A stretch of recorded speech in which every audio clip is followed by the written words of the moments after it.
जोहार, नमस्कार। मेरा नाम यश शंकर प्रसाद और बहुत स्वागत है एक और एपिसोड में छोटा नागपुर चर्चा के।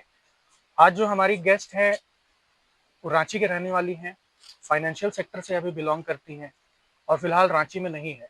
आज हम लोग डिस्कस करेंगे कि उनका लाइफ जर्नी फ्रॉम रूट एकदम शुरुआत से कैसा रहा रांची में और जॉब अपॉर्चुनिटी उनके सेक्टर में यहाँ पर कैसा है। कैसी हैं एकता? मैं बढ़िया, आप बताओ। बस बढ़िया। और अपने बारे में थोड़ा इंट्रोडक्शन दीजिए। ऐसे जैसे आपको पता है मेरा नाम एकता है जी। एंड मेरा एजुकेशन मैंने 10th कंप्लीट करा है डीएवी नागेश्वर से। अच्छा। अच्छा। देन मेरा कॉलेज हुआ है 12th वुमेन्स कॉलेज से एंड मेरा स्ट्रीम था आर्ट्स। अच्छा। क्योंकि मेरा पर्सपेक्टिव था कि हम गवर्नमेंट जॉब में फोकस करें। अच्छा। बट जैसा हम लोग जानते हैं कि झारखंड, और मैंने प्रिपरेशन करा था जेपीएससी का। हाँ हाँ। देन मैंने चाणक्य में एडमिशन लिया था, अच्छा। चाणक्य इंस्टीट्यूट में। अच्छा। देन वहाँ पे कंटिन्यू करने के बाद मुझे फील हुआ, क्योंकि जैसा भी जेपीएससी का पिछली बार एग्जाम हुआ था उसका एग्जाम का रिजल्ट स्टिल नहीं आया है एंड इस चीज में कंटिन्यू करना मेरे को थोड़ा रिस्की लग रहा था। उस ड्यूरेशन में कंप्लीट करने के ड्यूरेशन में मैंने जॉब भी करा था। अच्छा। बीपीओ सेक्टर में। अच्छा। उसके बाद मुझे लगा कि वो मेरे लिए वर्थ इट नहीं है, तो देन वहां से मैंने स्विच करा। तो एक चीज ये देखने वाला है कि एक स्टूडेंट के मन में कितना डर बैठा हुआ है कि अगर हम गवर्नमेंट जॉब का प्रिपरेशन करते हैं तो मेरा समय बर्बाद होगा, इसके अलावा कुछ नहीं। तो हम चाहेंगे कि ये बात कहीं ना कहीं गवर्नमेंट तक पहुंचे और इस चीज को सही से ऑर्गेनाइज किया जाए। तो एक आप जैसा बता रही थी कि आप इस बीच में इस दौरान आप बीपीओ सेक्टर में काम की, तो बीपीओ सेक्टर के बारे में कुछ बताइए, क्या होता है रांची में, कितना स्कोप है इस चीज का? बीपीओ सेक्टर में मुझे नहीं लगता है मेरे लिए कोई स्कोप था, इसीलिए मैंने स्विच करा था। अच्छा। और एज अ गर्ल मुझे वो सराउंडिंग, वहाँ का एनवायरनमेंट कुछ खास समझ में समझ नहीं में आया नहीं था। आया। ऐसे सैलरी वगैरह कैसा रहता है बीपीओ सेक्टर में? बहुत कम रहता है उसका सैलरी। कितना एवरेज? एवरेज मेरी जो सैलरी थी 7 to 8 के अराउंड सेवन थी टू एट मंथली। और वर्क ड्यूरेशन एक दिन में कितना रहता है? 8 आवर्स। 8 आवर्स। तो मतलब as a sector, as a job provider Ranchi में बीपीओ को आप कैसे देखती हैं? मतलब एक अच्छा जॉब प्रोवाइडर के रूप में देख सकती हैं? एज अ गर्ल मैं नहीं देखी, नहीं इसीलिए देखती हैं। मैंने स्विच करा। अच्छा, तो मतलब वहां पर इन्वायरमेंट का इशू था? हाँ बिल्कुल था। एक तो रांची में ऐसे ही सेक्टर्स का बहुत कमी है कि कहाँ पर इंसान काम करे। तो जो सेक्टर है उसमें भी अगर एक इन्वायरमेंट सही रहे तो यूथ के पास एक अच्छा ऑप्शन रहता है हमेशा। तो खैर, ये तो एक बात है। तो अभी आप फिलहाल क्या कर रही हैं? आप कहाँ पे है? अभी मैं इंटर्नशिप कर रही हूँ एचडीएफसी बैंक में एचडीएफसी करेंटली। बैंक से। तो आप मतलब आपका क्या ये है, पढ़ाई आपका कहाँ तक हुआ है? मैंने ग्रेजुएशन कंप्लीट करा था, उसी ड्यूरेशन में मैं सेकंड अल्टरनेट ऑप्शन ढूंढ रही थी कि मैं अच्छा क्या अच्छा। कर सकती हूँ। किस किस स्ट्रीम में आप ग्रेजुएशन की हैं? मेरा हिस्ट्री ऑनर्स में हिस्ट्री ग्रेजुएशन, ऑनर्स। हाँ। वाह। देन वो कंप्लीट होते ही आई वाज सर्चिंग, देन मैंने प्रिपरेशन करा कुछ टाइम के लिए। हम्म। फिर मैंने इस प्रोग्राम के बारे में मणिपाल एकेडमी ऑफ बीएफएसआई, इस प्रोग्राम का नेम था, जिसमें एचडीएफसी फ्यूचर बैंक का 2.0। अच्छा। देन इसका एक एग्जाम हुआ था। देन एग्जाम क्वालिफाई करने के बाद आपके पास सारा इन्फॉर्मेशन आता है कि वेदर यू आर क्वालिफाइड और नॉट। इफ अच्छा। आप कर लेते हो देन आपके पास सारा डिटेल्स आता है मेल पे। देन उस प्रोग्राम के थ्रू मैं मणिपाल में गई थी। अच्छा, तो मणिपाल से फिर वहां पर आपका कुछ ट्रेनिंग हुआ? हाँ, वहाँ पे मेरा 4 मंथ्स का ट्रेनिंग हुआ था, क्लासरूम ट्रेनिंग था। देन 2 मंथ्स का इंटर्नशिप था एंड उसके बाद हमारा ओजेटी था, ऑन जॉब ट्रेनिंग। अच्छा, तो ये जो ट्रेनिंग होता है, ये ट्रेनिंग आपको बैंकिंग सेक्टर में ही लेकर के जाता है या अदर सेक्टर्स में भी? नहीं, ये सिर्फ बैंकिंग बैंकिंग सेक्टर सेक्टर के के लिए लिए है। है। तो कैसा आपका एक्सपीरियंस रहा इस ट्रेनिंग में? मेरा एक्सपीरियंस काफी अच्छा रहा। मणिपाल का एक्सपीरियंस बहुत बहुत अच्छा था मेरे लिए। वो काफी हद तक चेंजेस लाया। अच्छा। जो उन्होंने बताया, जो भी हमारा क्लास ड्यूरेशन होता था वो इस तरीके से ऑर्गेनाइज था, जैसे लाइक हमारे ढेर सारे कलीग्स होते हैं, वो हर चीज उस तरीके से ऑर्गेनाइज था उस मणिपाल में। लाइक कुछ भी हम करते थे तो वो रिलेट करता था बैंक से। अच्छा, मतलब बहुत ही प्रैक्टिकल एक ट्रेनिंग दिया गया। बिल्कुल, वो बिल्कुल प्रैक्टिकल ट्रेनिंग तो अगर कोई इस डायरेक्शन में जाना चाहता है, अगर किसी को आप सजेस्ट करती हैं, तो उसके लिए आपको माने बेयर मिनिमम ग्रेजुएशन होना चाहिए। हाँ, ग्रेजुएशन इसके लिए कंप्लीट होना और चाहिए। अप्लाई कैसे करना होता है इसके लिए? इसका एक एमकैट का टेस्ट होता है, अच्छा। एचडीएफसी फ्यूचर बैंक में आप जैसे जाते हो वहाँ पे एमकैट का टेस्ट होता है, जिसमें आपके पास रीजनिंग का क्वेश्चंस रहता है, इंग्लिश का क्वेश्चंस रहता है, देन सेल्स से रिलेटेड क्वेश्चंस रहता है, अच्छा। वो आपका क्वालिफाई होता है, देन वीडियो कॉल पे कुछ क्वेश्चन आपसे करे जाते हैं, इंट्रोडक्शन होता है, वो कंप्लीट होते ही जैसे अगर आपका विद इन 1 to 2 वीक्स में वो आपका रिजल्ट डिक्लेयर कर देते अच्छा। हैं। अच्छा, तो बहुत लंबा प्रोसेस भी नहीं है कि बहुत लंबा नहीं, हमको वेट ज्यादा करना। लंबा प्रोसेस नहीं है इसका।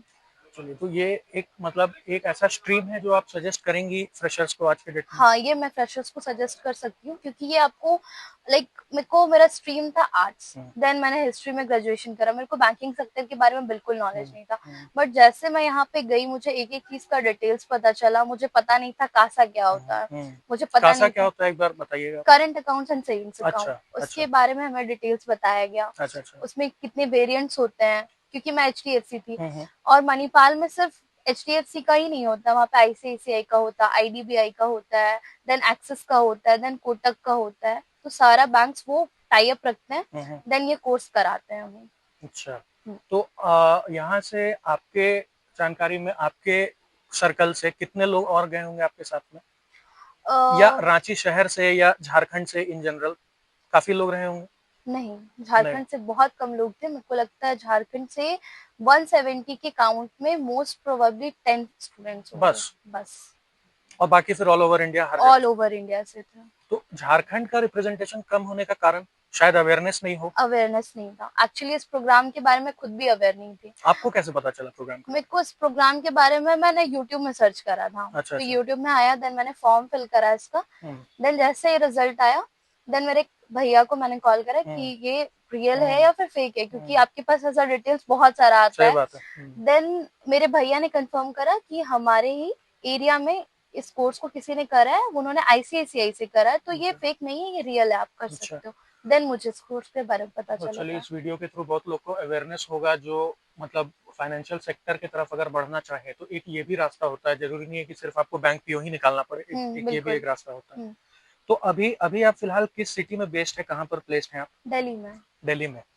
तो मतलब एक मतलब रांची के निवासी होने के हैसियत से आपको दिल्ली और रांची में कितना लाइफ में कितना डिफरेंस फील होता है? पर्सनल लाइफ के बारे में हम पूछ रहे हैं। हाँ, तो है, डिफरेंस है, काफी है, क्या वहाँ डिफरेंस? पे बहुत रश है, वहाँ पे लोगों अच्छा। के पास टाइम नहीं होता है कि वो आपसे कनेक्ट कर सके, वहाँ पे इवनिंग के बाद लाइफस्टाइल शुरू होती है, मुझे अच्छा, ऐसा लगता है। और तब तक तो मतलब इंसान इतना थक चुका होता है कि वीकडेज में क्या करे। बिल्कुल, वहाँ पे आप सैटरडे संडे कहीं नहीं जा सकते हो, वहाँ पे हाँ, इतना रश रहता है। कहीं ना कहीं हम लोग के यहाँ पर एक यूथ में एक ये धारणा है कि भाई अगर हम लोग घर से बाहर है, मेट्रो सिटी में है, तो लाइफ बस एक इंजॉयमेंट है, लाइफ एक पार्टी है, जो कि कहीं ना कहीं ऐसा नहीं है। नहीं, ऐसा नहीं है। बहुत बहुत रश है, लाइफ बहुत टफ है। तो आप रांची और दिल्ली में क्या डिफरेंस फील करती हैं? एक तो जैसे आप बता रही हैं कि रश बहुत ज्यादा है वहाँ बहुत पर। ज्यादा है, वहाँ पे पीस नहीं है, अगर आप चाहोगे कि आपको पीस मिल जाए, हम्म। वहाँ पे आप अकेले रहते हो तो आप ज्यादा लोगों से कनेक्ट नहीं कर पाते, 9 to 5 के बाद आप टोटली सही बात है। एग्जॉस्ट हो जाते हो, सही बात है। देन आपको अपने अपनी चीजों पे भी कॉप अप करना होता है, मुझे क्या करना है, मुझे करना है आगे क्या करना है, मुझे कैसे कैसे डिटेल्स करना है, डील करना है, तो वो सारी चीजों में थोड़ा सा मेरे को परेशानी हो रहा था उस अच्छा, टाइम पे। कल्चरल डिफरेंस के बारे में आप क्या बोलना चाहेंगे? मतलब रांची और दिल्ली का जो एक कल्चरल डिफरेंस है, उसको आप फील की हैं? जहां तक मेरे को आइडिया है, वहां पे मोस्ट प्रोबेबली जो दिल्ली में लोग थे, वहां पे ज्यादातर यूपी से थे, कुछ अच्छा। लोग अच्छा। बिहार से थे, अच्छा। मेरे अच्छा। ऑफिस में ही मोस्ट प्रोबेबली लोग झारखंड से थे, अच्छा। इसी अच्छा। 3 स्टेट से मोस्टली वहां अच्छा। पे लोग थे, तो मेरे को वहां पे इन्वायरमेंट को लेके कुछ खास इशू नहीं हुआ था, चलिए, अच्छा बात है। इन्वायरमेंट अच्छा था वहाँ का। लोग कोऑपरेटिव है। हाँ, लोग कॉपरेटिव चलिए, है। ये बहुत अच्छा बात है। हम्म। और एक एक फ्रेशर आपके हिसाब से जो अभी जस्ट पास आउट हुआ है कॉलेज से, और मान लीजिए कि अगर एक दूसरा शहर में जाना चाह रहा है, तो उसको क्या एक्सपेक्ट करना चाहिए लाइफ से? सडन एक जो उसके लाइफ में चेंजेस आएगा। आई थिंक आपके पास बेस्ड होना चाहिए, वो स्ट्रांग होना सही चाहिए, बात आप रैंडम नहीं जा सकते हो कहीं पे भी, है। या मैं जाऊंगी या फिर मैं सोचूंगी कि अभी मुझे जॉब मिल जाए। मतलब पहले से एक तैयारी होना हाँ, चाहिए। आपके पास बैकअप होना चाहिए, बेस स्ट्रांग होना चाहिए, तभी आप जा सकते हो। और जाने के बाद कहीं न कहीं शायद ऐसा भी हो सकता है कि एक एक्सपेक्टेशन वर्सेस रियलिटी वाला एक उसको फेस बिल्कुल, करना पड़े। बिल्कुल, क्योंकि बिल्कुल। बहुत सारा मतलब लोग को नहीं पता है कि बाहर लाइफ कैसा हो सकता है, कितना, क्योंकि जब हम लोग घर के कंफर्ट में रहते हैं तो बहुत सारा चीज़ हम लोग के लिए बहुत आम है, जो बाहर जाके एक लग्ज़री हो जाता बिल्कुल, बिल्कुल। है। अच्छा, अगर आपको रांची में जॉब अपॉर्च्युनिटी मिले अच्छा ग्रोथ के साथ, तो आप यहाँ आना चाहेंगी या बाहर ही रहना चाहेंगी? मैं रिटर्न आना चाहूँगी। मतलब कहीं न कहीं आप रांची के लाइफ़स्टाइल को मिस करती हैं। बिल्कुल। तो आपके सेक्टर में क्या लगता है यहाँ पर जॉब अपॉर्च्युनिटी कैसा है? अपॉर्च्युनिटी अच्छा है, लेकिन मुझे लगता है अगर आप मेट्रो सिटीज से अगर बिजनेस हैंडलिंग या कुछ सीख लेते हो, हुँ, लाइक 2 to 3 years वहां पे आप हैंडल कर लेते हो चीजों को, देन सिटी में, हमारे सिटी में आके आपको डील करने में ज्यादा प्रॉब्लम नहीं नहीं होगा। है।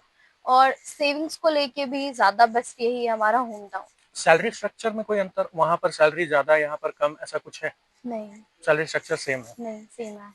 तो अगर अगर मान लीजिए कि यहाँ पर आप आना चाहें, तो आपको यहाँ पर अपॉर्च्युनिटी मिल जाएगा। हाँ। तो ये फाइनेंशियल सेक्टर का एक बड़ा अच्छा बात है कि बैंक और अदर फाइनेंशियल इंस्टीट्यूशन होने के कारण अपॉर्चुनिटी है बहुत से सेक्टर में, जैसे कि आईटी वगैरह में जो लोग हैं वो हम्म। रांची में आना चाहते हैं, लेकिन आने का वैसा कोई खास अपॉर्चुनिटी नहीं मिलता है। हम्म। तो फाइनेंशियल सेक्टर इस मामले में एक अच्छा जॉब अच्छा है। प्रोवाइडर है। चलिए, ये बहुत अच्छा है। और आप एज एज अ होल अगर एक जो बिजनेस इन्वायरमेंट को अगर आप देखती हैं रांची में, हम्म। आप आपका क्या ओपिनियन है, यहाँ पर ग्रोथ कंप्लीट हो चुका है या और पोटेंशियल है यहाँ पर? झारखंड में पोटेंशियल है, हम्म, बट स्टिल कहीं ना कहीं ये कवर अप है। हाँ, स्टिल और उभरना चाहिए, बट ये हो नहीं पा कहीं रहा न है। कहीं हम फ़ील करते हैं कि नेशनल मैप पर झारखंड जो है उतना स्ट्रॉन्ग नहीं हो पा नहीं रहा हो है। पा रहा है। जबकि यहाँ पर टाटा का सेटअप हुआ हर कुछ 1907, मतलब जिस समय कहीं इंडस्ट्रियलाइज़ेशन नहीं था, झारखंड इंडस्ट्रियलाइज़ेशन की तरफ बिल्कुल। बढ़ा। लेकिन फिर पता नहीं क्या ऐसा हुआ, इवेंचुअली ग्रोथ जो है यहाँ पर बहुत स्लो डाउन हुआ।